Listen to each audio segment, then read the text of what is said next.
Bailey's Story, Chapter 15. A year or so later, in the spring, Smokey the cat got sick. He lay around moaning and didn't protest when I put my nose in his face to find out what was wrong. I could smell sickness, but even more than that, I could smell exhaustion. He was worn out, his small body soft and limp. I licked him between the ears. Mom opened a can of delicious tuna, but Smokey just turned his face away from it. So I helped by finishing it up. Then Mom took Smokey for a car ride. When they came back, she was sad. Probably it was because cats are no fun in the car. A week or so later, Smokey died.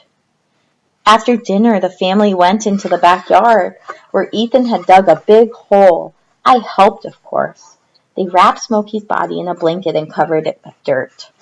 Ethan and Mom cried a little. I nuzzled both of them to remind them not to be sad. I was still there, after all, and obviously I was a much better pet than Smokey. That summer we did not go to the farm at all. Ethan and some friends from the neighborhood would get up every day and go to people's houses, where they'd cut the grass with loud lawnmowers. I would go with the boy each day. That was good.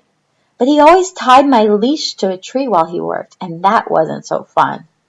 I simply couldn't figure out why the boy wanted to push a loud, smelly lawnmower over the ground instead of roaming through the woods or playing rescue me in the pond.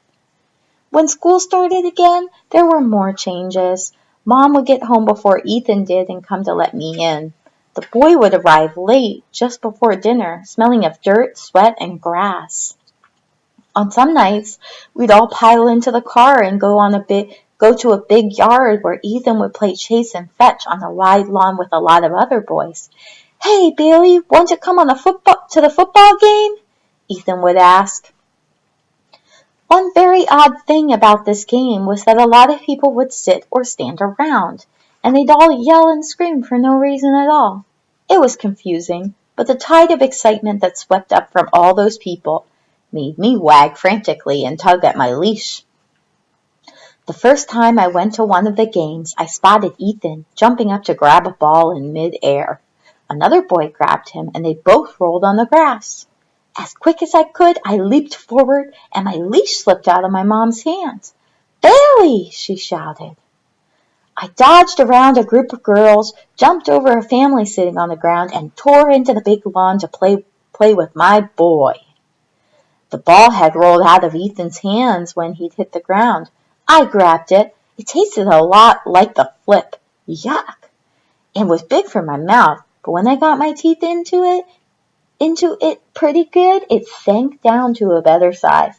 "Bailey!" Ethan yelled, rolling to his feet. "Bailey, no! Bad dog!"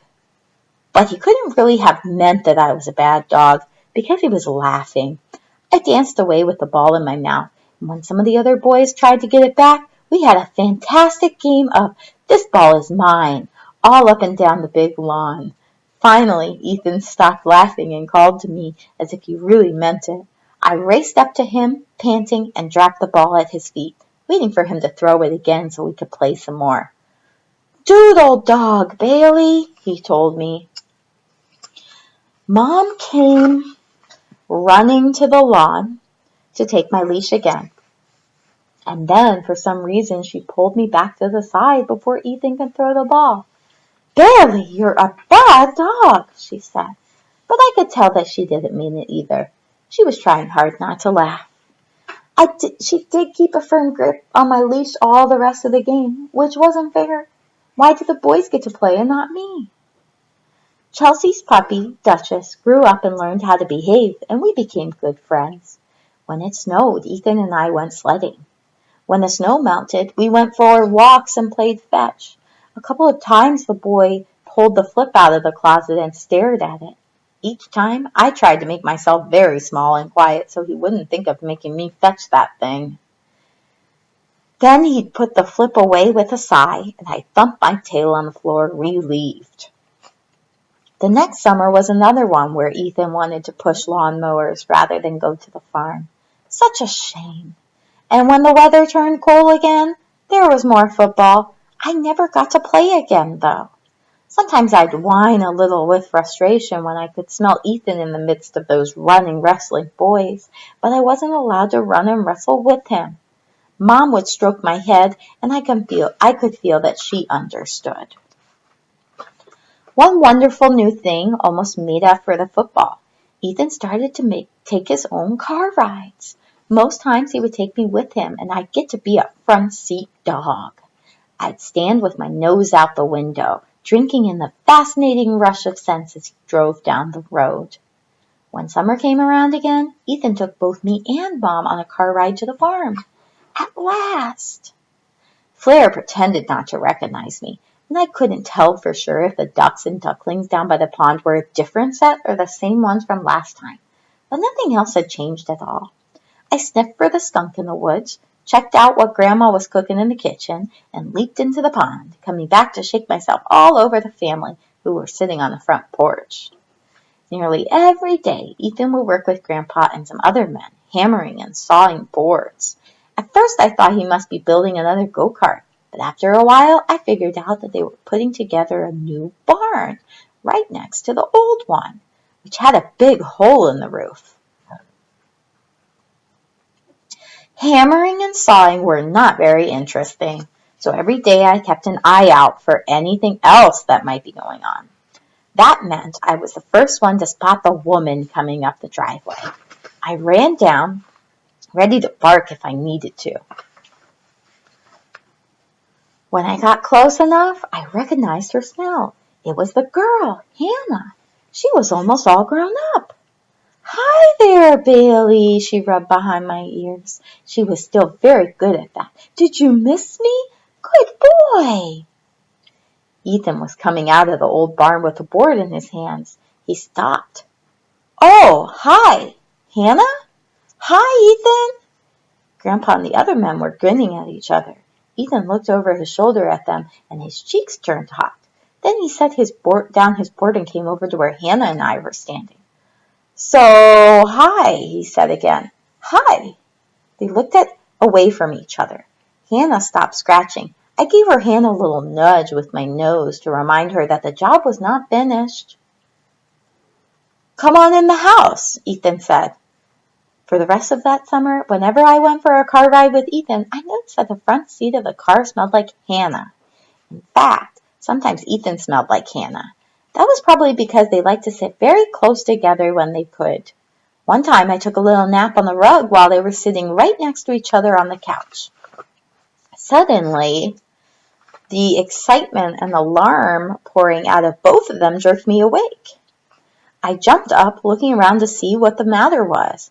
Nothing seemed to be wrong. Ethan and Hannah didn't even look at me. Their faces were very close together, and their hearts were beating fast. Quickly, I jumped up onto the couch, working my face between theirs, swiping Ethan's chin with my tongue, getting a bit of Hannah's cheek wet as well. I knew I wasn't supposed to be on the couch, but since something exciting was obviously happening, I figured the rules could be bent a little. I need to be close at hand for whatever was going on. Ethan and Hannah both burst out laughing, and all the excitement faded. I guess nothing was going to happen after all, but they did let me stay on the couch with them while we watched a movie. Then the day came when Mom began to walk around the house and carry things out to the car. That time, nobody was laughing.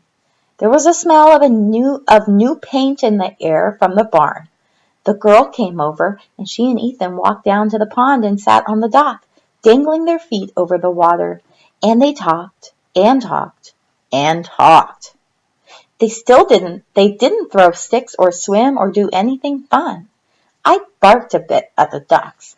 I had the feeling it might be my last chance for a while, and came back to the pair of them to see if anything more interesting was going on. There wasn't. Hannah was crying a little, and Ethan was hugging her. I gave her hand a nudge, but she didn't seem to be in a mood to rub ears, so I lay down and sighed. No ear rubs, no sticks, no treats, no game of rescue me.